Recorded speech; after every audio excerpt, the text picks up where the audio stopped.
Hello everyone, welcome to today's UPSC Essential session. My name is Sairam Sampatirao. ఎలా ఉన్నారు అందరూ? ఈ సెషన్లో మనం 3 most important acts that were made during British colonial rule. One is Regulating Act of 1773 and రెండవది వచ్చేసి Amending Act of 1781 and మూడవది వచ్చేసి Pitt's India Act of 1784. These 3 acts ఏవైతే ఉంటాయో వీటి గురించి కాంప్రహెన్సివ్గా అర్థం చేసుకునే ప్రయత్నం చేద్దాం. మన ఎగ్జామ్కి ఇవి చాలా చాలా ఇంపార్టెంట్. ముఖ్యంగా జస్ట్ ప్రొవిజన్స్ ఏవైతే ఉంటాయో వాటిని తెలుసుకోవడం కాకుండా ప్రొవిజన్స్ ఏవైతే ఉంటాయో వాటిని ఎనలైజ్ చేసేటటువంటి ప్రయత్నం కూడా చేద్దాం. అసలు British parliament regulating act of 1773 ఎందుకు తీసుకురావాల్సి వచ్చింది? అమెండింగ్ యాక్ట్ ఆఫ్ 1781 ఎందుకు తీసుకురావాల్సి వచ్చింది? పిట్స్ ఇండియా యాక్ట్ ఆఫ్ 1784 ఎందుకు తీసుకురావాల్సి వచ్చింది? అసలు దీన్ని పిట్స్ ఇండియా యాక్ట్ అని చెప్పి ఎందుకు అంటారు? ఆల్ దీస్ ఆస్పెక్ట్స్ ఏవైతే ఉంటాయో వాటిని నేను కాంప్రహెన్సివ్గా డీటెయిల్గా డిస్కస్ చేస్తాను. జాగ్రత్తగా అటెన్షన్ పే చేసి వినాలి. కానీ దానికంటే ముందు let us try to discuss the background of this particular topic. అసలు రెగ్యులేటింగ్ యాక్ట్ ఆఫ్ 1773 మీకు అర్థం కావాలంటే అంతకుముందు ఏం జరిగింది, అరైవల్ ఆఫ్ యూరోపియన్స్ గురించి కానీ బ్రిటిష్ వాళ్ళు ఎలా ఇండియాలోకి రావడం అనేది జరిగింది, ఎలా పెరమౌంట్ పవర్గా మారడం అనేది జరిగింది, బ్రిటిష్ ఎక్స్పాన్సిస్ట్ పాలసీస్ అనేటటువంటివి వాళ్ళకి ఎందువలన వర్క్ అవ్వడం అనేటటువంటిది జరిగింది, అండ్ ఈస్ట్ ఇండియా కంపెనీ ఏదైతే ఉందో దాన్ని రెగ్యులేట్ చేయడానికి బ్రిటిష్ పార్లమెంట్ ఎందుకు ఈ రెగ్యులేటింగ్ యాక్ట్ ఆఫ్ 1773 అనేటటువంటి తీసుకురావాల్సి వచ్చింది. ఆల్ దీస్ ఆస్పెక్ట్స్ మీకు అర్థం కావాలంటే ద బేసిక్ బ్యాక్గ్రౌండ్ అనేది మీకు తెలియాలి. అందుకే ఫస్ట్ అండ్ బ్యాక్గ్రౌండ్ మీద ఫోకస్ చేస్తాను. దాని తర్వాత దీస్ 3 యాక్ట్స్ ఏవైతే ఉంటాయో వాటి గురించి కాంప్రహెన్సివ్గా డిస్కస్ చేద్దాం. ఓకేనా?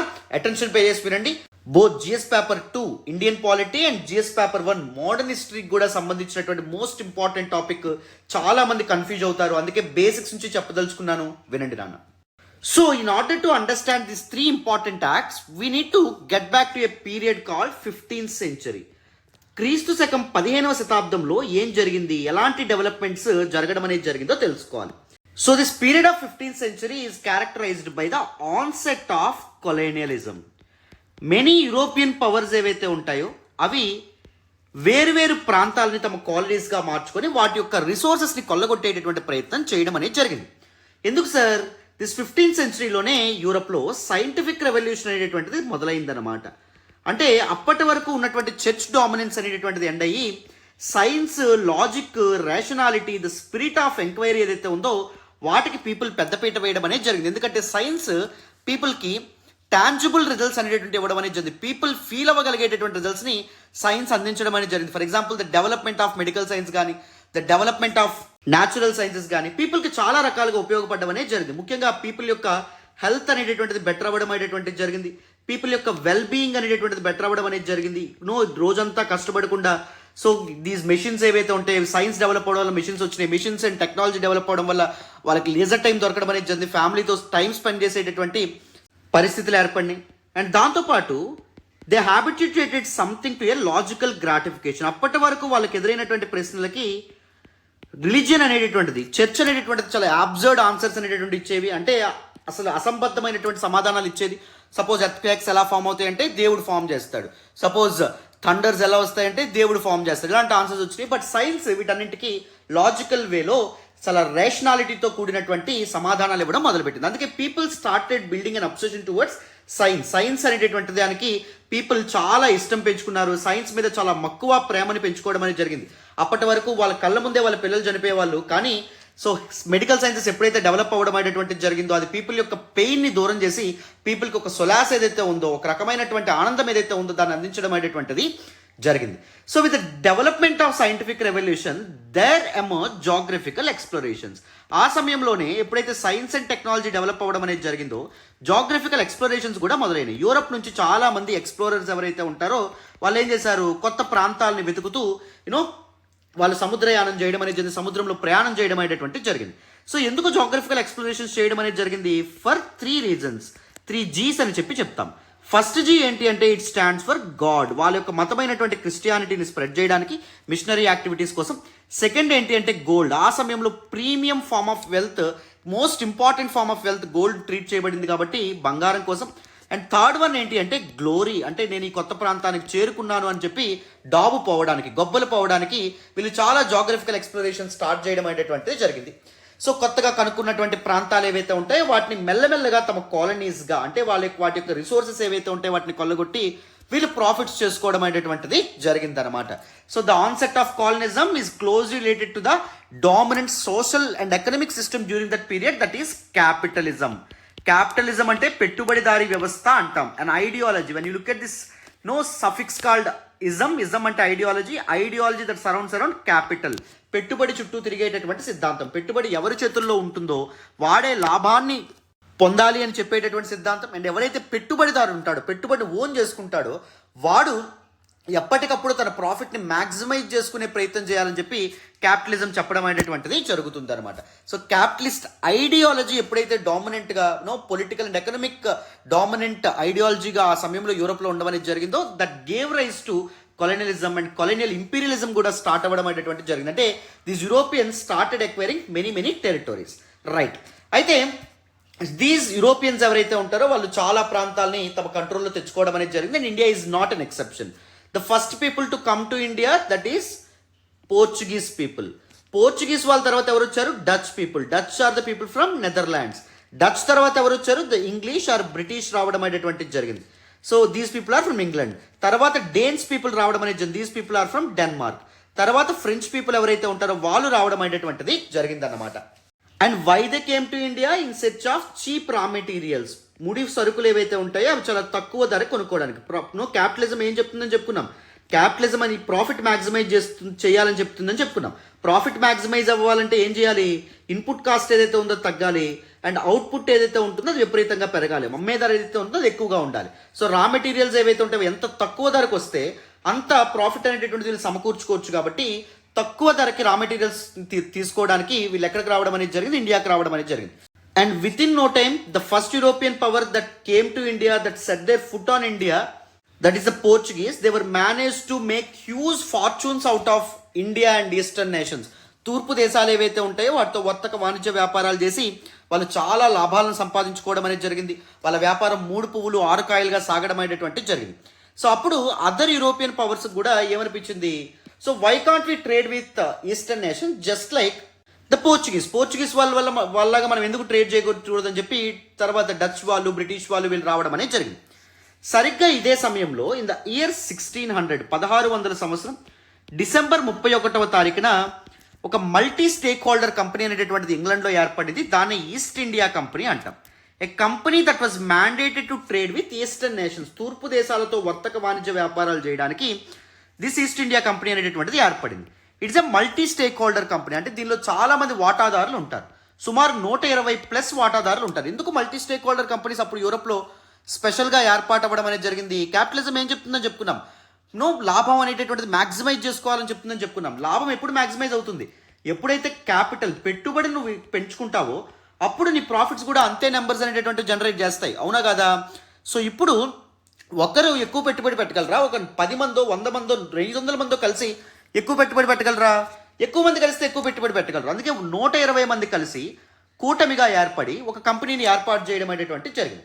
And the very same year అప్పటి ఇంగ్లాండ్ క్వీన్ అయినటువంటి ఎలిజబెత్ ఫస్ట్ ఎవరైతే ఉంటారో ఆవిడ ఒక చార్టర్ చేయడం ద్వారా, చార్టర్ అంటే ఏ రిటర్న్ గ్రాంట్ అని చెప్తామన్నమాట.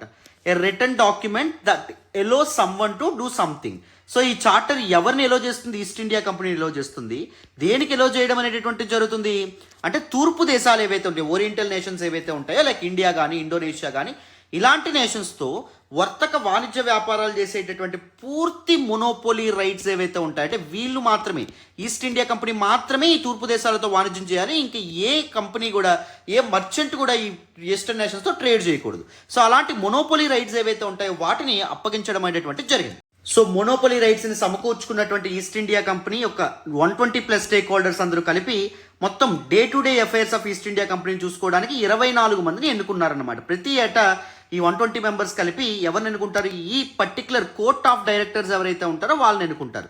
దిస్ కోర్ట్ ఆఫ్ డైరెక్టర్స్ యొక్క బాధ్యత ఏంటి? కంపెనీ యొక్క డే టు డే అఫైర్స్, అంటే ఎప్పుడు ఏ పని చేయాలి, ఏ విధమైనటువంటి డెసిషన్స్ తీసుకోవాలి, పాలసీ డెసిషన్స్ తీసుకోవాలని చెప్పి దీస్ కోర్ట్ ఆఫ్ డైరెక్టర్స్ ఎవరైతే ఉంటారో వాళ్ళు నిర్ణయం తీసుకోవడం అనేది జరుగుతుంది. సంవత్సరానికి ఒకసారి వీళ్ళకి ఎన్నికలు అనేటువంటివి ఎలక్షన్స్ జరుగుతాయి. గుర్తుపెట్టుకొని వాళ్ళకి క్లారిటీ వచ్చిందని అనుకుంటున్నాను. మొత్తానికి దిస్ ఈస్ట్ ఇండియా కంపెనీ మొత్తం ఇండియాకి 4 వయాజెస్ చేయడం అనేది జరుగుతుంది, సముద్ర ప్రయాణాలు చేయడం అనేది జరుగుతుంది. First in the year 1602, second in the year 1605, third in the year 1608 and next in the year 1611.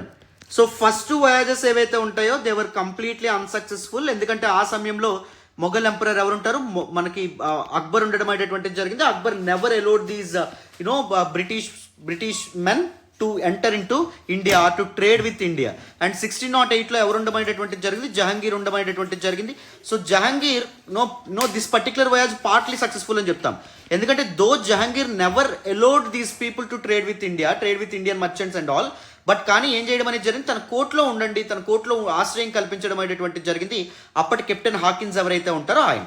So ఈ 3 వయాజెస్ ఏ షిప్ మీద జరగడం అనేది జరుగుతుంది, షిప్ నేమ్డ్ హెక్టార్ షిప్ తర్వాత 1611లో వచ్చినటువంటి షిప్ పేరేంటి, షిప్ నేమ్డ్ గ్లోబ్. ఎందుకు దిస్ పర్టికులర్ వయాజ్ ఏదైతే ఉందో సక్సెస్ఫుల్ గా మారడం అనేది జరుగుతుంది. మొత్తానికి కెప్టెన్ హాకిన్స్ ఎవరైతే ఉన్నారో ఆయన ఈస్ట్ ఇండియా కంపెనీ అఫీషియల్స్కి ఏం చెప్తారు అంటే, ఆయన 1608 నుంచి 1611 మధ్యలో ఉన్నటువంటి సమయంలో, ఎక్కడ జహాంగీర్ కోర్టులో ఉన్నటువంటి సమయంలో ఇక్కడ పోర్చుగీస్ వాళ్ళకి ఇన్ఫ్లుయెన్స్ ఈ కోర్టులో ఎక్కువగా ఉంది. అండ్ దాంతోపాటు వెస్టర్న్ కోస్ట్ ఆఫ్ ఇండియా ఏదైతే ఉందో, ఇండియా యొక్క పశ్చిమ తీరం ఏదైతే ఉందో, ఇక్కడ పోర్చుగీస్ వాళ్ళు ఆల్రెడీ తమ స్థావరాలు, తమ ఫ్యాక్టరీస్ని ఏర్పాటు చేసుకున్నారు. రిమెంబర్, ఫ్యాక్టరీ అంటే it is not a manufacturing unit, ఎటువంటి మ్యానుఫ్యాక్చరింగ్ యాక్టివిటీ అక్కడ జరగదు. బట్ ఒక దగ్గర రా మెటీరియల్స్ కొనుక్కొని ఇక్కడ ఫ్యాక్టరీ కట్టారనుకోండి, ఆ ఫ్యాక్టరీకి తరలించి ఆ ఫ్యాక్టరీ నుంచి ఏం చేస్తారు, షిప్స్లో లోడ్ చేసి దాన్ని మళ్ళీ యూరోప్కి తీసుకెళ్లడం అనేది జరుగుతుంది అనమాట. It is just like a godown అనుకోవచ్చు. సో వెస్టర్న్ కోస్ట్ మొత్తం ఎవరి ఇన్ఫ్లుయెన్స్ ఉంది అంటే దీస్ పీపుల్ పోర్చుగీస్ వాళ్ళకి ఇన్ఫ్లుయెన్స్ ఉంది. So we better come to eastern Coast అని చెప్తే 1611లో గ్లోబ్ అనేటటువంటి దిస్ పర్టికులర్ షిప్ ఏదైతే ఉందో, ఈ నౌక ఏదైతే ఉందో, ప్రజెంట్ ఆంధ్రప్రదేశ్లోని మసూలిపట్నం లేదా మచిలీపట్నాన్ని చేరుకోవడం అనేది జరిగింది. సో మసూలిపట్నం దగ్గర వీళ్ళు ఒక టెంపరీ ఫ్యాక్టరీని ఎస్టాబ్లిష్ చేసుకోవడానికి అప్పుడు కుతుబ్ షాహీ రూలర్స్ ఎవరైతే ఉంటారో వాళ్ళు ఎలో చేయడం అనేటువంటిది జరిగింది. మొత్తానికి మసూలిపట్నంలో 1611లో ఒక టెంపరీ ఫ్యాక్టరీని ఎస్టాబ్లిష్ చేశారు. అండ్ పర్మనెంట్ ఫ్యాక్టరీ ఎక్కడ ఎస్టాబ్లిష్ చేశారంటే వెస్టర్న్ కోస్టే, ఎక్కడ సూరత్లో ఎస్టాబ్లిష్ చేయడం అనేటువంటిది జరిగింది. గుర్తుపెట్టుకోండి, టెంపరీ ఫ్యాక్టరీ మాత్రం మసూలిపట్నంలో ఎస్టాబ్లిష్ చేయడం అనేటువంటిది జరిగింది. These are the things that you need to remember. And slowly వీళ్ళు వాణిజ్యం కోసం, ట్రేడ్ కోసం వచ్చినటువంటి వాళ్ళు దేనిలో ఇన్వాల్వ్ అవ్వడం అనేది జరిగింది, పొలిటికల్ అఫైర్స్లో మెల్లమెల్లగా వాళ్ళు ఇన్వాల్వ్ అవ్వడం అనేటటువంటిది జరిగింది. ఎందుకు పొలిటికల్ అఫైర్స్ ఇన్వాల్వ్ అయ్యారు, they were forced to involve in to the political affairs because the local nawabs and local rulers never wanted these Europeans to gain so much power. So వీళ్ళు ఇష్టం వచ్చినట్టుగా trade చేయడం కానీ ఇవన్నీ వాళ్ళకి నచ్చలా. They started imposing many taxes, these local rulers ఎవరైతే ఉన్నారో వాళ్ళు. సో అందుకే యూరోపియన్ పవర్స్ ఏమనుకున్నారు, if we want to get hold on economic resources of India, Indian sub continent యొక్క ఆర్థిక వనరులు ఏవైతే ఉంటాయో వాటి మీద మనం hold తెచ్చుకోవాలంటే we simply need to get involve into the political affairs of India అని చెప్పి వాళ్ళని నిర్ణయించుకోవడం అనేది జరిగింది. Politics and economy are closely interwoven with each other అమ్మ, రెండు చాలా క్లోజ్గా ఉంటుంది. అందుకే మీరు మన పొలిటీషియన్స్ ఎవరైనా చూస్తే వాళ్ళకి చాలా చాలా పెద్ద పెద్ద బిజినెస్లు ఉంటాయి. ఎందుకంటే ఎకనామిక్ రిసోర్సెస్ నీ కంట్రోల్లో ఉండాలంటే you need to have the power to control people, power to control the resources. That is the reason why these people started involving in the political affairs. మెల్లమెల్లగా పొలిటికల్ అఫైర్స్లో వాళ్ళు ఇన్వాల్వ్ అవ్వడం అనేటువంటిది జరిగింది. And 1857 సిపాయి మెటరీ జరిగినటువంటి 100 సంవత్సరాల ముందు జరిగినటువంటి 1757 బ్యాటిల్ ఆఫ్ ప్లాసీ ఏదైతే ఉందో అది బ్రిటిష్ కొలోనియల్ రూల్ ఎస్టాబ్లిష్ అవ్వడంలో ఒక కీలకమైన పాత్ర పోషించిందని మనం చెప్పుకోవచ్చు. ఒక significant development the history of British colonial rule in India అని చెప్పి మనం చెప్పుకోవచ్చు. 1757లో జరిగినటువంటి బ్యాటిల్ ఆఫ్ ప్లాసీ ద్వారా for the first time this British forces were able to defeat an Indian local ruler. So Bengal నవాబ్ అయినటువంటి సిరాజుద్దౌలా ఎవరైతే ఉన్నారో అతన్ని ఓడించడం అనేటువంటి జరిగింది. హీరో ఆఫ్ ఆర్కాట్ అని పిలుస్తాం. అంటే మనకి రాబర్ట్ క్లైవ్ ఎవరైతే ఉన్నారో ఆయన యొక్క నేతృత్వంలో బ్రిటిష్ ట్రూప్స్ ఏవైతే ఉంటాయో అవి సక్సెస్ఫుల్గా ఒక ఇండియన్ రూలర్ని ఓడించడం అనేటువంటి జరిగిందనమాట. 1757 తర్వాత 1760లో బ్యాటిల్ ఆఫ్ వందీవాస్ జరగడంతో అప్పటికి బ్రిటిష్ వాళ్ళకి చాలా వెరీ టైట్ కాంపిటేటర్ అయినటువంటి ఫ్రెంచ్ వాళ్ళని దూరం చేయడం అనేది జరిగింది. ఫ్రెంచ్ వాళ్ళని కేవలం కొన్ని ప్రాంతాలకే పరిచయం చేశారు. ఫ్రెంచ్ సూప్రమసీని కంప్లీట్గా అడ్డుకోవడం అనేది జరిగింది. 1764లో బ్యాటిల్ ఆఫ్ బక్సర్ ఏదైతే జరగడం అనేది జరిగిందో, బ్యాటిల్ ఆఫ్ బక్సర్ తర్వాత ద రీజన్ ఆఫ్ బెంగాల్ ఏదైతే ఉందంటే present day west Bengal, Orissa, Bihar and Bangladesh as well. So ఈ ప్రాంతాల్లో దివానీ రైట్స్ అనేటటువంటివి ఈస్ట్ ఇండియా కంపెనీ సమకూర్చుకోవడం అనేటువంటిది జరిగింది.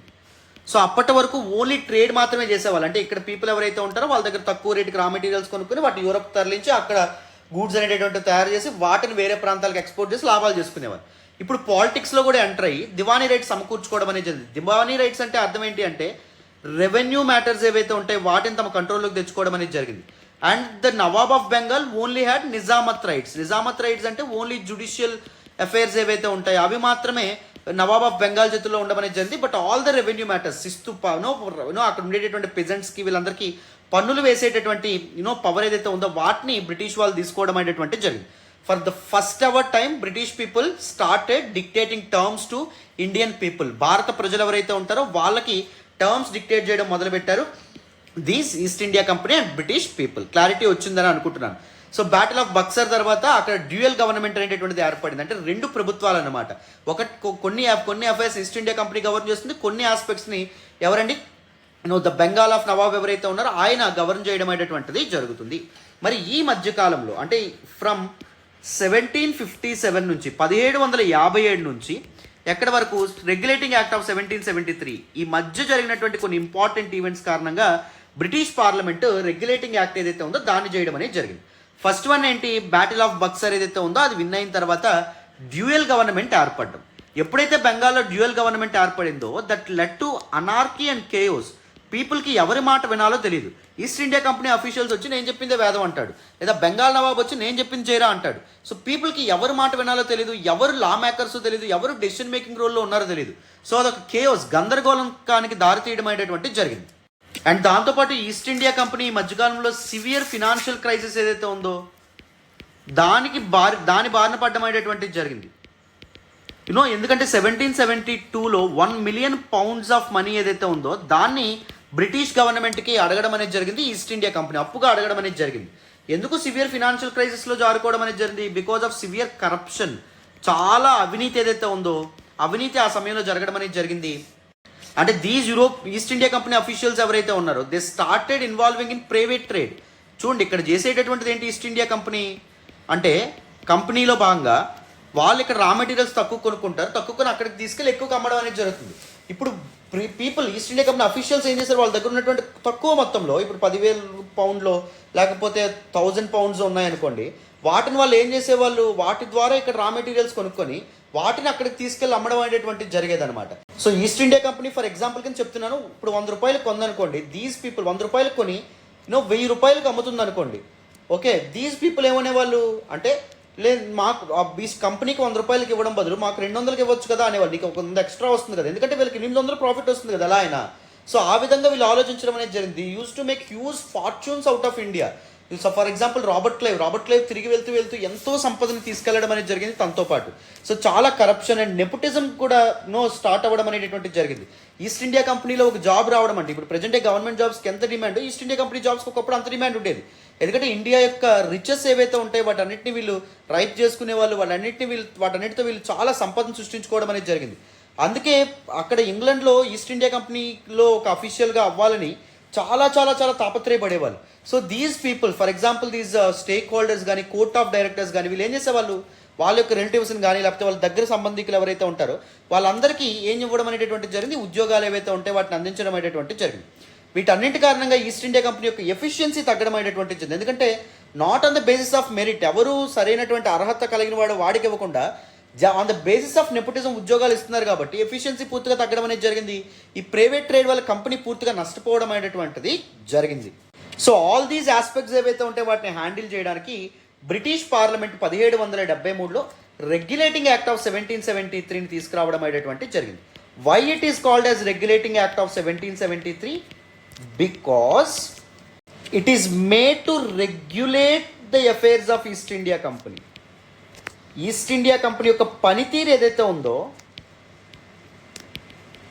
దాన్ని రెగ్యులేట్ చేయడానికి, దాన్ని పర్యవేక్షణలోకి తీసుకురావడానికి, దాన్ని కంట్రోల్లోకి తీసుకురావడానికి చేసినటువంటి ఒక ఇంపార్టెంట్ యాక్ట్ కాబట్టి. ఎందుకంటే ఈస్ట్ ఇండియా కంపెనీ ఒకరు నష్టపోయింది అనుకోండి, so the lucrative trade with the east కంప్లీట్గా డిసపీర్ అవ్వడం అనేది జరుగుతుంది.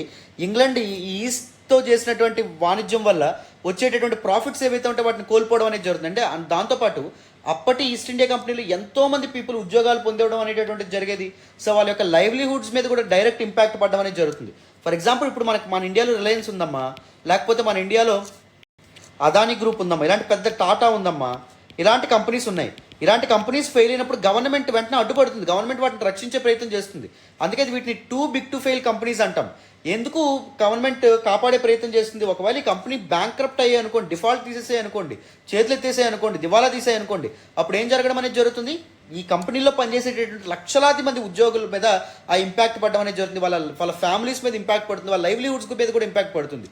అందుకే ఈస్ట్ ఇండియా కంపెనీ బ్యాంక్రప్ట్ అయ్యేటటువంటి స్థాయిలోకి దిగజారిపోయింది. కాబట్టి ఈస్ట్ ఇండియా కంపెనీ యొక్క ఎఫైర్స్ని ఎలా అయినా మనం రెగ్యులేట్ చేయడం ఇంపార్టెంట్ అని చెప్పి రెగ్యులేటింగ్ యాక్ట్ ఆఫ్ 1773ని తీసుకురావడం అనేటటువంటిది జరిగింది. So this is the basic background of this particular topic. చూసారా, ఈ బ్యాక్గ్రౌండ్ మీకు ఎప్పుడైతే అర్థమవుతుందో మీకు హోలిస్టిక్ పిక్చర్ అనేటటువంటిది వస్తుంది అనమాట. అందుకే ఆల్ మై క్లాసెస్లో నేను బేసిక్స్ అండ్ బ్యాక్గ్రౌండ్స్ మీద చాలా ఫోకస్ చేస్తాను. సో అందుకే ఎవ్రీ క్లాస్ ఫాలో అవ్వండి. మీకు కాంప్రహెన్సివ్గా ప్రతి టాపిక్ డీటెయిల్గా ఎక్స్ప్లెయిన్ చేసే బాధ్యత నాది. మన ఎక్స్ప్లెనేషన్ కానీ, మన వీడియోస్ కానీ, మన ఎఫర్ట్స్ కానీ మీకు నచ్చుతున్నట్టయితే please do hit that big fat like button. ఇప్పుడే కాదు, వీడియో చూస్తున్నంతసేపులో ఎప్పుడు మీకు మన క్లాస్ నచ్చినా ఒక్క లైక్ చేసి సపోర్ట్ చేయండి. ఎక్స్ప్లెనేషన్ ఎలా ఉందో కామెంట్ చేయండి. మీ ఫ్రెండ్స్ అండ్ ఫెలో ఆస్పిరెంట్స్కి కూడా మన వీడియోస్ని షేర్ చేసే ప్రయత్నం చేయండి. ఛానల్ని సబ్స్క్రైబ్ చేసుకోకపోతే సబ్స్క్రైబ్ చేసుకోండి. మీకు చాలా యూజ్ అయ్యేటటువంటి వీడియోస్తో మేము ముందుకు వస్తాం. ఓకేనా? మరి without any further delay the provisions of regulating act and the short Cummins అన్నిటి గురించి తెలుసుకుందాం, వినండి. So now let us look at regulating act of 1773. ఈ రెగ్యులేటింగ్ యాక్ట్ ఆఫ్ 1773 ఏదైతే ఉందో దీని యొక్క ప్రొవిజన్స్ ఒకదాని తర్వాత ఒకటి డీటెయిల్డ్గా బేసిక్స్ నుంచి చాలా చక్కగా అర్థం చేసుకుందాం. మీకు ఈజీగా అర్థమవుతుంది. అటెన్షన్ పే చేసి వినండి, మీకు క్లియర్గా ఎక్స్ప్లెయిన్ చేస్తాను. This particular act was made by the British parliament. British parliament ఈ పర్టిక్యులర్ చట్టం ఏదైతే ఉందో దాన్ని చేయడం అనేటటువంటిది జరిగింది. ఎందుకు చేయడం అనేటటువంటిది జరిగింది? To regulate the affairs of East India company. ఎందుకండి? ఈస్ట్ ఇండియా కంపెనీ ఏదైతే ఉందో దాని యొక్క అఫైర్స్, దాని యొక్క పనితీరు ఏదైతే ఉందో దాన్ని రెగ్యులేట్ చేయడానికి, కంట్రోల్ చేయడానికి దిస్ పర్టిక్యులర్ యాక్ట్ చేశారు. And this particular act has great constitutional importance because it laid the foundation of central administration in India. అడ్మినిస్ట్రేషన్ని సెంట్రలైజ్ చేసేటటువంటి ప్రయత్నం దిస్ పర్టిక్యులర్ యాక్ట్ ఏదైతే ఉందో అది చేయడం అనేది జరిగింది. సెంట్రలైజ్ చేయడం అంటే ఏంటి సార్? కొద్ది నిమిషాల్లో నేను మాట్లాడతాను, మీరు అసలు వరీ అవ్వద్దు. అయితే ఒకదాని తర్వాత ఒకటి ప్రొవిజన్స్ ఏవైతే ఉంటాయో వాటి గురించి మనం మాట్లాడదాం, వినండి. First important provision under regulating act of 1773 ఏంటి అంటే గవర్నర్ ఆఫ్ బెంగాల్ అనేటువంటి పదవిని కాస్త గవర్నర్ జనరల్ ఆఫ్ బెంగాల్గా మార్చడం అనేటటువంటిది జరిగింది. జాగ్రత్తగా ఇక్కడ గమనించండి.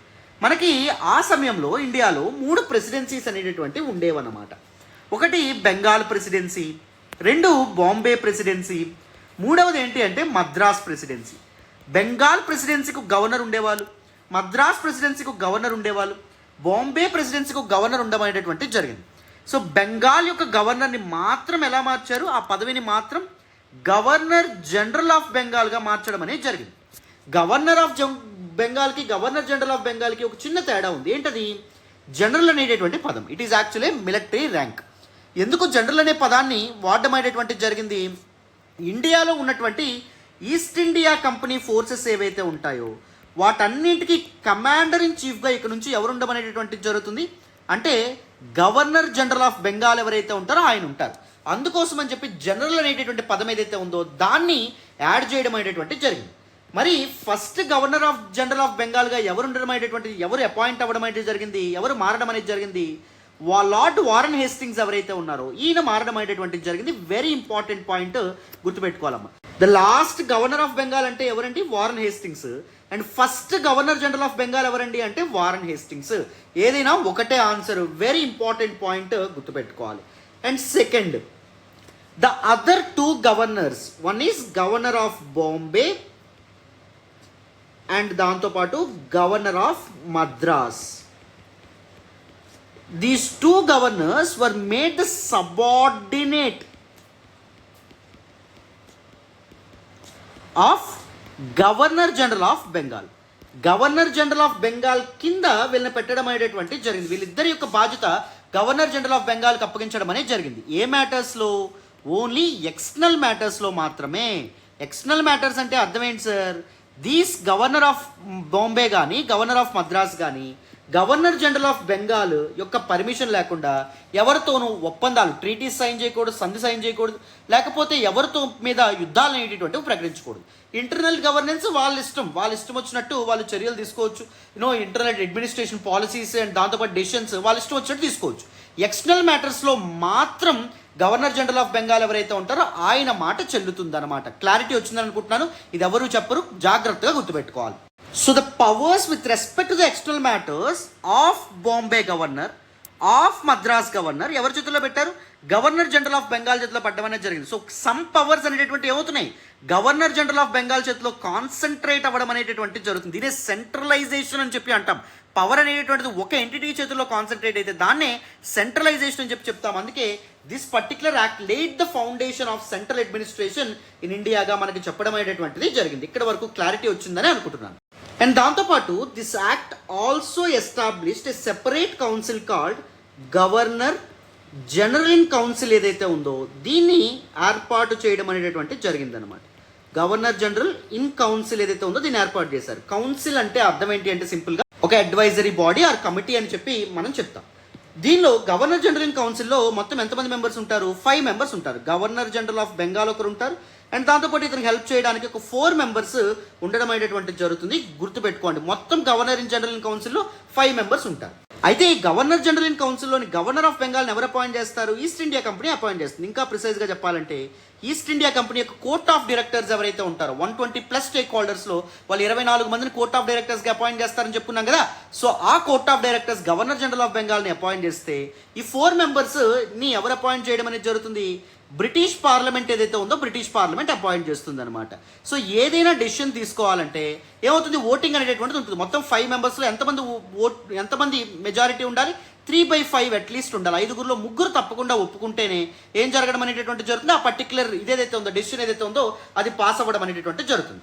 సో ఆల్ ద నెక్స్ట్ వచ్చేటటువంటి ఫ్యూచర్ వచ్చేటటువంటి మెంబర్స్ పేర్లు మీరు గుర్తుపెట్టుకోక్కర్లేదు, కానీ ఫస్ట్ అపాయింట్ అయినటువంటి 4 మెంబర్స్ పేర్లు ఇక్కడ నేను రాస్తాను, గుర్తుపెట్టుకోండి. ఎందుకైనా క్వశ్చన్స్ వచ్చే అవకాశం ఉంటుంది.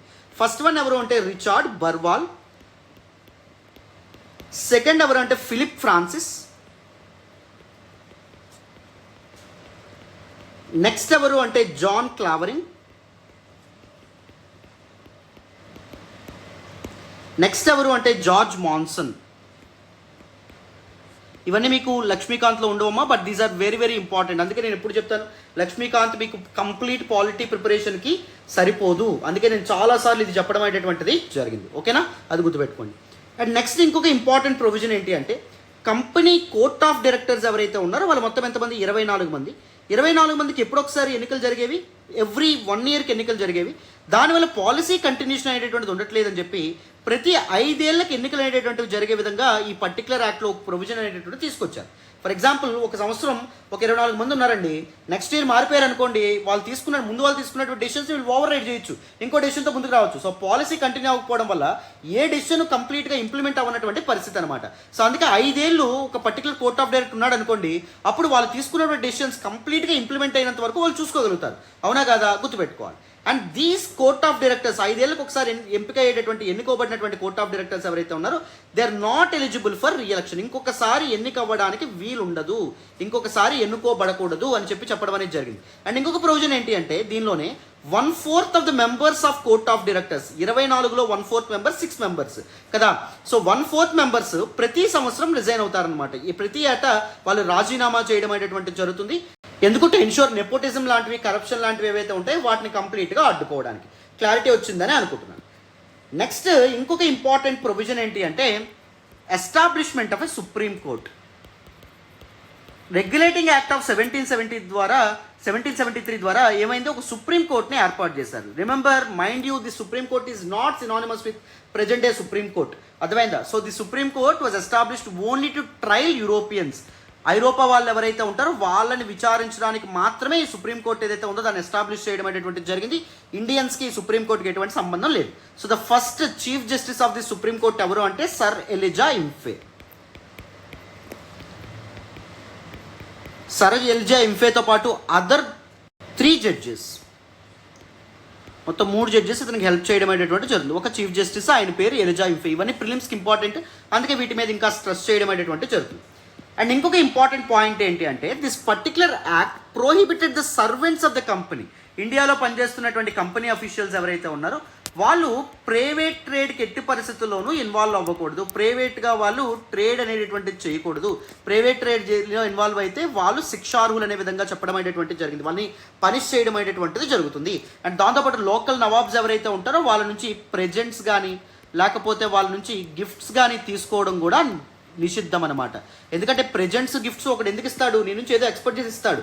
ఒకవేళ ప్రెజెంట్స్ గిఫ్ట్ తీసుకున్నటువంటి ఈస్ట్ ఇండియా కంపెనీ అఫీషియల్స్ ఆ నవాబ్స్కి ఏమైనా హెల్ప్ చేశారనుకోండి, ఏం జరగడం అనేటువంటి జరుగుతుంది, ఈస్ట్ ఇండియా కంపెనీ తన హోల్డ్ని ఇండియాలో కోల్పోవడం అనేటువంటిది జరుగుతుంది అనమాట. అందుకే to ensure forceful loyalty company officials ఎటువంటి నవాబ్స్ దగ్గర నుంచి ఎటువంటి ప్రెజెంట్స్ గిఫ్ట్స్ అనేటువంటి స్వీకరించకూడదు అనేటువంటి ఈ పర్టికులర్ రూల్ అనేటువంటిది కూడా తీసుకొచ్చారు. These are some important provisions of regulating act of 1773. మరి ఈ రెగ్యులేటింగ్ యాక్ట్ ఆఫ్ 1773 యొక్క షార్ట్ కమింగ్స్ ఏంటి, ఇష్యూస్ ఏంటి చూడాలి. ఫస్ట్ వన్ ఏంటి అంటే గవర్నర్ జనరల్ ఆఫ్ బెంగాల్ ఎవరైతే ఉన్నారో ఇతనికి ఎటువంటి వీటో పవర్ అనేటటువంటిది ఇవ్వకపోవడం. ఒక పర్టికులర్ రెజల్యూషన్ తనకు నచ్చలేదు అనుకోండి, తను నో చెప్పేటటువంటి అధికారం తనకి ఇవ్వలేదు. For example governor general in council ఎంతమంది ఉన్నారని చెప్పుకున్నాం, governor general of Bengal plus 4 members. ఒక particular resolution governor general of Bengal yes చెప్పారు, ఈ 4 మెంబర్స్ నో చెప్పడం అనేది జరిగింది అనుకోండి, అప్పుడు ఇలాంటి కొన్ని స్పెషల్ కేసెస్లో అయినా governor general of Bengal veto power అనేటువంటిది ఇవ్వాలి. సో వాళ్ళు తీసుకున్నటువంటి డెసిషన్ ఏదైతే ఉందో గవర్నర్ జనరల్ ఇన్ కౌన్సిల్ కలెక్టివ్గా క్యుములేటివ్గా తీసుకున్నటువంటి కలెక్టివ్ డెసిషన్ని ఓవర్ రైడ్ చేసేటటువంటి తిప్పికొట్టేటటువంటి పవర్ అనేటటువంటిది ఉండాలి. బట్ అది లేకపోవడం అనేది ఒక ఇంపార్టెంట్ ప్రాబ్లమ్. అండ్ దాంతోపాటు these people are ruling on home, these people are ruling on Indian population. భారత జనాభా, భారత ప్రజలు ఎవరైతే ఉంటారో వాళ్ళని అడ్మినిస్టర్ చేస్తున్నారు. ఇక్కడ ఏ ప్రొవిజన్ అయినా ఇండియన్ పాపులేషన్కి అడ్రస్ చేస్తూ వాళ్ళ కన్సర్న్స్ని అడ్రస్ చేస్తూ ఏ ప్రొవిజన్ అయినా ఉందా అంటే లేదు. అదొక ఇంపార్టెంట్ ప్రాబ్లం. ఈవెన్ దో ఇలాంటి రూల్స్ తీసుకొచ్చినప్పటికీ కరప్షన్ అనేటటువంటిది కంటిన్యూ అవుతూ రావడం అనేటువంటిది జరిగింది. సో ఈస్ట్ ఇండియా కంపెనీ యొక్క బ్యాలెన్స్ షీట్లో ఎటువంటి మార్పులు రాలేదు, నష్టాలు ఏవైతే ఉన్నాయో కంప్లీట్గా కంటిన్యూ అవ్వడం అనేటువంటిది జరిగింది. అండ్ దాంతోపాటు సుప్రీంకోర్టు ఏదైతే ఏర్పాటు చేశారో ఈ యాక్ట్ యొక్క ప్రొవిజన్స్ ద్వారా దాని యొక్క జ్యూరిస్డిక్షన్ ఏదైతే ఉందో దాని యొక్క పవర్స్ ఏవైతే ఉంటాయో వాటిని క్లియర్గా డిఫైన్ చేయకపోవడం కూడా one of the important short coming కింద మనం చెప్పొచ్చు. అండ్ దాంతోపాటు this governor in general in council కానీ లేకపోతే కోర్ట్ ఆఫ్ డైరెక్టర్స్ కానీ బ్రిటిష్ పార్లమెంట్కి ఏం చేయాలని చెప్పారు, revenue matters, military matters, political matters ఎప్పటికప్పుడు ఒక రిపోర్ట్స్ రూపంలో తీసుకెళ్ళాలి. ఎవరి దగ్గరికి, బ్రిటిష్ పార్లమెంట్ దగ్గరికి. బట్ వీళ్ళు ఇస్తే ఆ బ్రిటిష్ పార్లమెంట్లో ఎవరు వాటిని రివ్యూ చేస్తారు, ఎవరు వీటిలో అవకతవకలు ఉన్నాయి, ఏం ఇష్యూస్ ఉన్నాయని చెప్పి చూస్తారు. అలాంటి మెకానిజం ఏమైనా అక్కడ ఏర్పాటు చేశారా అంటే ఏర్పాటు చేయాలి. అక్కడ ఏమైనా స్పెషల్ డిపార్ట్మెంట్ ఏమైనా ఏర్పాటు చేశారా, చేయలేదన్నమాట. So these are some important shortcomings of regulating act of 1773గా మనం చెప్పొచ్చు. I'm clearly covering this particular topic in a comprehensive manner అమ్మా. Both prelims perspective and mains పర్స్పెక్టివ్లో కూడా మనం కవర్ చేసుకుంటున్నాం. So make use of this opportunity. డీటెయిల్డ్గా ఇది చేసే ప్రయత్నం చేయండి. ఏమైనా డౌట్స్ ఉంటే నా కామెంట్ బాక్స్లో అడగండి, నేను అక్కడికక్కడే క్లారిఫై చేసే ప్రయత్నం కూడా చేస్తాను. ఓకేనా, నెక్స్ట్ చూడండి. సో నెక్స్ట్ యాక్ట్ మనం మాట్లాడుకునేది ఏంటి అంటే అమెండింగ్ యాక్ట్ ఆఫ్ 1781, 1781లో చేసినటువంటి చట్టం. రెగ్యులేటింగ్ యాక్ట్లో ఉన్నటువంటి కొన్ని ఇష్యూస్ ఏవైతే ఉన్నాయో, కొన్ని క్రిటికల్ ఇష్యూస్ ఏవైతే ఉంటాయో వాటిని సాల్వ్ చేయడానికి దిస్ పర్టికులర్ యాక్ట్ ఏదైతే ఉందో దాన్ని చేయడం అనేది జరిగింది. అందుకే ఈ యాక్ట్ ఇంకొక పేరు ఏంటి అంటే యాక్ట్ ఆఫ్ సెటిల్మెంట్ అనేటువంటి పేరుతో కూడా పిలవడం అనేటువంటి జరుగుతుంది. Very very important.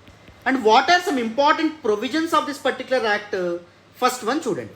It exempted governor general in council. Governor general in council that means governor general plus 4 members ఎవరైతే ఉంటారో వీళ్ళని ఎగ్జెంప్ట్ చేశారు. దేని నుంచి? From the jurisdiction of supreme court. Supreme court ఎట్టి పరిస్థితుల్లోనూ governor general and council and అతని members ఎవరైతే ఉంటారో వాళ్ళని విచారించేటటువంటి వీళ్ళకి జ్యుడిషియల్ ఇమ్యూనిటీ ఏదైతే ఉందో అది లభించడం అనేది జరిగింది. వాళ్ళ అఫీషియల్ కెపాసిటీలో తీసుకున్నటువంటి ఏ నిర్ణయాన్ని కూడా సుప్రీంకోర్టు విచారించేటటువంటి ఇది లేదనమాట, పవర్ అనేటటువంటిది లేదు. అండ్ దాంతోపాటు this particular act also exempted east India company officials. East India company officials కూడా సుప్రీంకోర్టు యొక్క జ్యూరిస్డిక్షన్ నుంచి ఇమ్యూనిటీ లభించడం అనేది జరిగింది, వాళ్ళ అఫీషియల్ కెపాసిటీలో తీసుకున్నటువంటి నిర్ణయాలు. అండ్ దాంతోపాటు other servants of the company revenue మ్యాటర్స్లో వాళ్ళు తీసుకున్నటువంటి విషయాలు, ఫర్ ఎగ్జాంపుల్ ట్యాక్సేషన్ సిస్టమ్ అనేటటువంటిది, లేకపోతే ట్యాక్స్ కలెక్ట్ చేయడానికి వాళ్ళు ఒకవేళ హేస్టీ ప్రాక్టీసెస్ అనేది ఫాలో అయినా వీళ్ళు ఇలా ఫాలో అవుతున్నారని చెప్పి సుప్రీంకోర్టుని ఆశ్రయించడానికి వీలేదు. వాళ్ళ అఫీషియల్ కెపాసిటీలో ఏ నిర్ణయం తీసుకున్నా సుప్రీంకోర్టు ఏం చేయలేదనే విధంగా చెప్పడం అనేటటువంటి జరిగింది. అండ్ నెక్స్ట్ పాయింట్ ఏంటంటే సుప్రీంకోర్టు ఏదైతే ఉందో దాని యొక్క జ్యూరిస్డిక్షన్ని నాట్ ఓన్లీ యూరోపియన్స్ మాత్రమే కాకుండా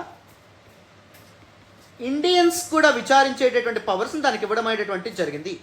so it extended the jurisdiction over all the inhabitants of Calcutta, not only Europeans, Indians కూడా ఇది ఇవ్వడం అనేది జరిగింది. బట్ ఇండియన్స్ని ఏ లా ప్రకారం వాళ్ళని విచారించడం అనేది జరుగుతుంది, వాళ్ళ యొక్క పర్సనల్ లాస్ ఏవైతే ఉంటాయి, హిందువులు అయితే హిందువుల యొక్క లాస్, ముస్లిమ్స్ అయితే ముస్లింల యొక్క షరియాలా, వీటి ప్రకారం వాళ్ళని సుప్రీంకోర్టు విచారించడం అనేటువంటి జరుగుతుంది అనమాట. నెక్స్ట్ ఇంపార్టెంట్ పాయింట్ ఏంటంటే ఆ సమయంలో ప్రొవిన్షియల్ కోర్ట్స్ ఏవైతే ఎస్టాబ్లిష్ అవ్వడం అనేటువంటి జరిగిందో ఢాకాలో కానీ అండ్ అదర్ ప్లేసెస్లో, ఈ ప్రొవిన్షియల్ కోర్ట్స్ నుంచి వచ్చేటటువంటి అపీల్స్ ఇవి సుప్రీంకోర్టులో విచారింపబడవు, కానీ ఎక్కడ విచారింపడతాయంటే గవర్నర్ జనరల్ ఇన్ కౌన్సిల్ ఏదైతే ఉందో అక్కడ విచారింపడడం అనేది జరుగుతుంది. అండ్ ఈ ప్రొవిన్షియల్ కోర్ట్స్ ఏవైతే ఉంటాయో వాళ్ళకి సంబంధించినటువంటి రూల్స్ రెగ్యులేషన్స్ ఎవరు ఫ్రేమ్ చేస్తారు? సుప్రీంకోర్టు ఫ్రేమ్ చేయదు, గవర్నర్ జనరల్ ఇన్ కౌన్సిల్ ఏదైతే ఉందో అది ఫ్రేమ్ చేయడం అనేటువంటి జరుగుతుంది. సో ఏం చేస్తున్నారు, మామూలుగా అంతా ఎందుకు చేయడం అనేటువంటి జరుగుతుంది జాగ్రత్తగా గమనించండి. నేను 1764 తర్వాత బ్యాటిల్ ఆఫ్ బక్సర్ తర్వాత దివానీ రైట్స్ మాత్రం ఈస్ట్ ఇండియా కంపెనీకి వచ్చినాయి. అండ్ దాంతోపాటు నిజామత్ రైట్స్ ఏవైతే ఉంటాయో అంటే జ్యుడిషియల్ రైట్స్ ఏవైతే ఉన్నాయో నవాబ్ చేతుల్లో ఉండేవి. కానీ ఇప్పుడు ఏం చేస్తున్నారు, మెల్లమెల్లగా ది జ్యుడిషియల్ రైట్స్ ఏవైతే ఉంటాయో వాటిని కూడా లాక్కునేటటువంటి ప్రయత్నం చేస్తుంది ఈస్ట్ ఇండియా కంపెనీ. మీరు గమనిస్తున్నారని అనుకుంటున్నాను అనమాట. ఈస్ట్ ఇండియా కంపెనీ ఒక పెరమౌంట్ పవర్గా, ఒక సూపర్ పవర్గా ఎదిగేటటువంటి ప్రయత్నం చేస్తుంది. మెల్లమెల్లగా మీకు క్లారిటీ వస్తుందని అనుకుంటున్నాను. ఆల్ దీస్ ప్రొవిజన్స్ వాటి యొక్క మీనింగ్, వాటి వెనుకున్నటువంటి రేషనాలిటీ లాజిక్ కూడా మీకు అర్థమవుతుందని అనుకుంటున్నాను. ఇప్పుడు next important act pits India act of 1784. చూసారు, నేను బ్యాక్గ్రౌండ్ చెప్పడం వల్ల మీరు ఈజీగా పాయింట్స్ కనెక్ట్ చేయగలుగుతారు, డాట్స్ కనెక్ట్ చేయగలుగుతారు. అందుకే బేసిక్స్ అండ్ బ్యాక్గ్రౌండ్ అనేది వెరీ ఇంపార్టెంట్. నేను ఎక్స్క్లూజివ్గా ఆల్ మై సెషన్స్లో వాటి మీద ఫోకస్ చేస్తాను అనమాట. మీకు అసలు ఏమీ రాదు అనుకునే మైండ్తోనే నేను క్లాస్ చెప్పడం అనేటువంటి జరుగుతుంది ప్రతిసారి. So now let us look at Pitt's India act of 1784. 1784లో బ్రిటిష్ పార్లమెంట్ చేసినటువంటి చట్టం. సో దీని యొక్క ఒరిజినల్ నేమ్ ఏంటి అంటే, అసలైనటువంటి పేరు ఏంటంటే east India company act of 1784. మరి ఎందుకు సార్ దీన్ని పిట్స్ ఇండియా యాక్ట్ ఆఫ్ 1784 అంటున్నారు? ఎందుకంటే అప్పటి ప్రధానమంత్రి బ్రిటిష్ ప్రైమ్ మినిస్టర్ అయినటువంటి విలియం పిట్ ఎవరైతే ఉన్నారో ఆయన ఈ యాక్ట్ని బ్రిటిష్ పార్లమెంట్లో ఇంట్రడ్యూస్ చేశారు కాబట్టి దీన్ని పిట్స్ ఇండియా యాక్ట్ అనేటటువంటి పేరుతో పిలవడం అనేటువంటిది జరుగుతుందన్నమాట. మరి ఈ యాక్ట్ యొక్క ఇంపార్టెంట్ ప్రొవిజన్స్ ఏవైతే ఉంటాయి వాటి గురించి మాట్లాడదామా? వినండి. What this act try to do was, governor general in council ఏదైతే ఉందో దాని యొక్క స్ట్రెంత్ని తగ్గించడం అనేటువంటి జరిగింది. గవర్నర్ జనరల్ ఇన్ కౌన్సిల్ అప్పటి వరకు ఎంతమంది మెంబర్స్ ఉన్నారు? Governor general of Bengal plus 4 members ఉండడం అనేటువంటిది జరిగింది. దీని యొక్క నెంబర్ని, దీని యొక్క సైజ్ని ఎలా తగ్గించారు? Governor general of Bengal plus 3 మెంబర్స్కి తగ్గించడం అనేది, మొత్తం 5 మెంబర్స్ నుంచి 4 మెంబర్స్కి తగ్గించడం అనేది జరిగింది. అర్థమైందా? గవర్నర్ జనరల్ కౌన్సిల్లో టోటల్ 5 మెంబర్స్ ఉంటారు, ఎందుకంటే గవర్నర్ జనరల్ ఆఫ్ బెంగాల్ కూడా కలిపి ఉంటారు కాబట్టి. సో అందుకే 5 నుంచి 4కి తగ్గించడం అనేది జరిగింది. మెంబర్స్ ఎవరైతే ఉంటారో వాళ్ళని 4 నుంచి 3కి తగ్గించడం అనేటువంటిది జరిగింది. మరి ఇప్పుడు ఓటింగ్ మెజారిటీ ఎలా ఉంటుంది? 5 మెంబర్స్లో 3 మెంబర్స్ ఓకే చెప్పాలి ఇక్కడ. మరి ఇప్పుడు ఎలా ఉంటుంది? ఇక్కడ 4 మెంబర్సే ఉన్నారు, 4 మెంబర్స్లో 3 మెంబర్స్ చెప్పాలి. సో ఇప్పుడు జాగ్రత్తగా గమనించండి, 5గురిలో 3 యొక్క ఓటు సంపాదించడం ఈజీయా, 4గురిలో 3 యొక్క ఓటు సంపాదించడం ఈజీయా? ఇదే కదా ఈజీ. మరి ఇప్పుడు చేసిన దానిలో ఇదేంటి సార్, ఎందుకు ఇలా తీసుకొచ్చారు, ఎందుకు ఇలా తగ్గించారు? జాగ్రత్తగా గమనించాలి. ఇక్కడ ఏం చేశారంటే కాస్టింగ్ ఓట్, ఇంకొక 2వ ఓటు అనేటటువంటిది గవర్నర్ జనరల్ ఆఫ్ బెంగాల్ ఎవరైతే ఉన్నారో అతనికి అప్పగించడం అనేటువంటిది జరిగింది. ఎలా అప్పగించారు సార్ చూడండి. ఫర్ ఎగ్జాంపుల్ ఒకవేళ టై అయింది అనుకోండి, ఫర్ ఎగ్జాంపుల్ 4 మెంబర్స్కి ఓట్ అవుతుంది, ఇద్దరు ఎస్ చెప్పారు, ఇద్దరు నో చెప్పారు.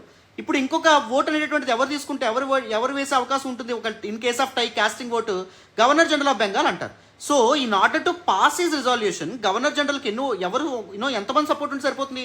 ఒక్కరి సపోర్ట్ ఉంటే సరిపోతుంది. ఎందుకంటే గవర్నర్ జనరల్ ఆఫ్ బెంగాల్ ఒక డెసిషన్ తీసుకున్నారు అనుకోండి, అతనికి ఇంకొక మెంబర్ సపోర్ట్ ఇచ్చాడు అనుకోండి, 2 ఓట్లు పడిపోతాయి. ఆటోమేటిక్గా కాస్టింగ్ ఓట్ ఎత్తుందే కాబట్టి ఏమవుతుంది? ఆ పర్టికులర్ రిజల్యూషన్ ఏదైతుందో ఇతనికి అనుకున్నట్టు పాస్ అవ్వడం అనేటువంటిది జరుగుతుంది అనమాట. క్లారిటీ వచ్చిందని అనుకుంటున్నాను. ఏం జరుగుతుందో మీకు తెలుస్తుందని అనుకుంటాను. This the first important provision. Next important provision ఏంటి అంటే బోర్డ్ ఆఫ్ కంట్రోల్ అనేటువంటి కొత్త మెకానిజం ఏదైతే ఉందో దాన్ని ఎస్టాబ్లిష్ చేయడం అనేటువంటిది జరిగింది. ఎక్కడ ఎస్టాబ్లిష్ చేశారు? ఇంగ్లాండ్లో ఎస్టాబ్లిష్ చేశారు. ఈ బోర్డ్ ఆఫ్ కంట్రోల్లో మొత్తం ఎంతమంది మెంబర్స్ ఉంటారు? 6 మెంబర్స్ అనేటువంటి వాళ్ళు ఉంటారన్నమాట. 6గురితో కూడినటువంటి ఒక బోర్డ్ ఆఫ్ కంట్రోల్ అక్కడ ఎస్టాబ్లిష్ చేశారు. దిస్ బోర్డ్ ఆఫ్ కంట్రోల్ ఏం చేయడం అనేది జరుగుతుంది? ఈస్ట్ ఇండియా కంపెనీ అప్పటి వరకు మెయింటైన్ చేస్తున్నటువంటి పొలిటికల్ అఫైర్స్ ఏవైతే ఉంటాయో వాటి మీద ఫోకస్ చేస్తుంది. అంటే ఫర్ ద ఫస్ట్ టైం ఏం చేశారు? ఈస్ట్ ఇండియా కంపెనీ యొక్క commercial functions and political functions ఏవైతే ఉంటాయో వాటిని డివైడ్ చేయడం అనేది జరిగింది. కమర్షియల్ ఫంక్షన్స్ ఎవరు చూసుకుంటున్నారు? ఈస్ట్ ఇండియా కంపెనీ యొక్క కోర్ట్ ఆఫ్ డైరెక్టర్స్ చూసుకుంటారు. మరి దిస్ పర్టికులర్ పొలిటికల్ ఫంక్షన్స్ ఎవరు చూసుకోవడం అనేది జరుగుతుంది?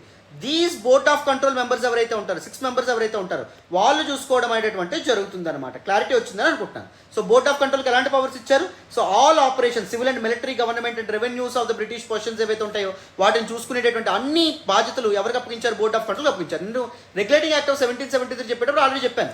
మనకి బ్రిటన్లో ఏమైనా మెకానిజం పెట్టారా? వీళ్ళు ఇచ్చినటువంటి రిపోర్ట్స్ ఏవైతే ఉంటాయో వాటిని చూడడానికి, రివ్యూ చేయడానికి లేదు కదా. సో అలాంటి ఒక రివ్యూయింగ్ మెకానిజమే బోర్డ్ ఆఫ్ కంట్రోల్ ద్వారా ఎస్టాబ్లిష్ చేయడం అనేటువంటి జరిగింది.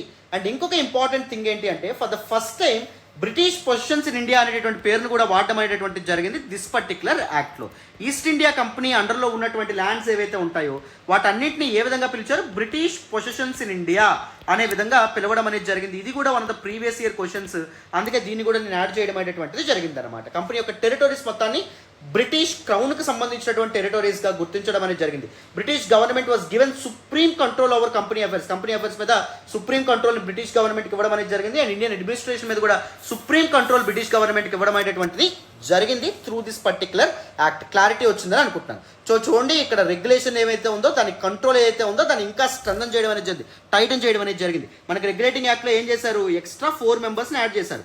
These 4 members will be sitting in India and regulating the affairs of East India company. ఇప్పుడు కొత్తగా బోర్డ్ ఆఫ్ కంట్రోల్ అనే 6 మెంబర్స్ బాడీ ఏర్పాటు చేశారు.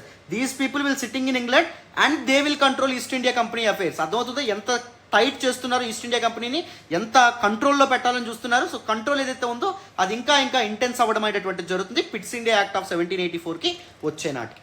ఇక్కడ వరకు క్లారిటీ వచ్చిందని అనుకుంటున్నాను. మళ్ళీ ఒక్కసారి రిపీట్ చేస్తున్నాను చూడండి. రెగ్యులేటింగ్ యాక్ట్ ఆఫ్ 1773కి పిట్స్ ఇండియా యాక్ట్కి differences. First regulating act of 1773లో ఏం జరిగింది? గవర్నర్ ఆఫ్ బెంగాల్ పదవిని కాస్త గవర్నర్ జనరల్ ఆఫ్ బెంగాల్ పదవిగా మార్చారు. First governor of general of Bengal ఎవరు అంటే Warren Hastings. Okay sir. Second, governor general కౌన్సిల్ని ఎస్టాబ్లిష్ చేశారు. గవర్నర్ జనరల్ ఆఫ్ బెంగాల్కి సజెషన్స్ ఇవ్వడానికి 4 మెంబర్స్తో కూడినటువంటి ఎగ్జిక్యూటివ్ కౌన్సిల్ ఏదైతే ఉందో దాన్ని ఏర్పాటు చేయడం అనేటువంటి జరిగింది. ఓకే. అండ్ దాంతోపాటు east India company officials grants కానీ లేకపోతే గిఫ్ట్స్ కానీ ప్రెజెంట్స్ కానీ స్వీకరించడానికి అర్హులు కాదు. ఇది ఒకటి చెప్పడం అనేది జరిగింది. అండ్ దాంతోపాటు ఇంకొకటి ఏం చెప్పడం అనేది జరిగింది? ఒక సుప్రీం కోర్ట్ ఏదైతే ఉంటుందో దాన్ని కూడా ఎస్టాబ్లిష్ చేసేటటువంటి ప్రయత్నం జరగడం అనేది జరిగింది. సో సర్ ఎలిజా ఇంఫే చీఫ్ జస్టిస్గా యూరోపియన్స్ని మాత్రమే ట్రయల్ చేయడానికి, విచారించడానికి సుప్రీం కోర్ట్ ఏదైతే ఉందో దాన్ని ఏర్పాటు చేశారు. అండ్ దాంతోపాటు governor of Bombay and governor of బెంగాల్ని గవర్నర్ జనరల్ ఆఫ్ బెంగాల్కి సబార్డినేట్గా మార్చడం అనేటువంటిది జరిగింది. These are some important aspects. ఇప్పుడు పిట్స్ ఇండియా యాక్ట్కి వచ్చేటప్పటికి ఏం జరిగింది? గవర్నర్ జనరల్ ఇన్ కౌన్సిల్ యొక్క స్ట్రెంత్ తగ్గించారు. Governor general of Bengal plus 4 members ఉండాల్సింది కాస్త 3 మెంబర్స్కి తగ్గించడం అనేటువంటి జరిగింది. ఇది మనం మాట్లాడుకున్నాం. అండ్ కాస్టింగ్ ఓట్ ఏదైతే ఉందో దాన్ని ఎవరికి అప్పగించడం అనేది జరిగింది? గవర్నర్ జనరల్ ఆఫ్ బెంగాల్ ఎవరైతే ఉన్నారో అతనికి అప్పగించడం అనేది జరిగింది. Okay sir, very good. Next, బ్రిటన్లో లండన్లో బోర్డ్ ఆఫ్ కంట్రోల్ అనేటువంటి కొత్త మెకానిజం ఏదైతే ఉందో దాన్ని కూడా ఏర్పాటు చేయడం అనేటువంటి జరిగింది. బోర్డ్ ఆఫ్ కంట్రోల్లో మొత్తం ఎంతమంది ఉంటారు? 6 మెంబర్స్ ఉండడం అనేటువంటి జరుగుతుంది. These people will take care of the political affairs of East India company. Political functions of East India company వీళ్ళు చూస్తారు. ఎకనామిక్ ఫంక్షన్స్ ఏవైతే ఉంటాయి లేదా కమర్షియల్ ఫంక్షన్స్ ఎవరు? ఈస్ట్ ఇండియా కంపెనీ యొక్క కోర్ట్ ఆఫ్ డైరెక్టర్స్ చూసుకోవడం అనేది జరుగుతుంది. And British positions in India అనేటువంటి పదాన్ని మొదటిసారి పిట్స్ ఇండియా యాక్ట్ ఆఫ్ 1784లో వాడడం అనేటువంటిది జరిగిందనమాట. సో కంప్లీట్గా డీటెయిల్గా మీకు పూర్తి క్లారిటీ వచ్చిందని అనుకుంటున్నాను. Regulating act of 1773, amending act of 1781 and pits India act of 1784. This all about this particular topic అమ్మా. సో చక్కగా మన ఛానల్ ఫాలో అవ్వండి. యూపీఎస్సీలో మీరు ఎక్కువగా కష్టంగా భావిస్తున్నటువంటి ఆల్ టాపిక్స్ నేను డీటెయిల్గా కవర్ చేస్తాను. డీటెయిల్గా కాంప్రహెన్సివ్గా నేను మాట్లాడతాను. మీకు ఏవైనా టాపిక్స్ అర్థం కాకపోతే బేసిక్స్ నుంచి బ్యాక్గ్రౌండ్ నుంచి ఎక్స్ప్లెయిన్ చేయండి సార్ అని మీరు ఏమైనా నాకు అడగాలనుకుంటే కామెంట్ బాక్స్లో తెలియజేయండి. దాని మీద ఒక వీడియో చేసే ప్రయత్నం చేస్తాను. ఓకేనా? దిస్ ఆల్ అబౌట్ ఇట్ నాన్న. మళ్ళీ నెక్స్ట్ క్లాస్లో కలుద్దాం. Thank you so much for all the support and all the love so far. Bye అమ్మా.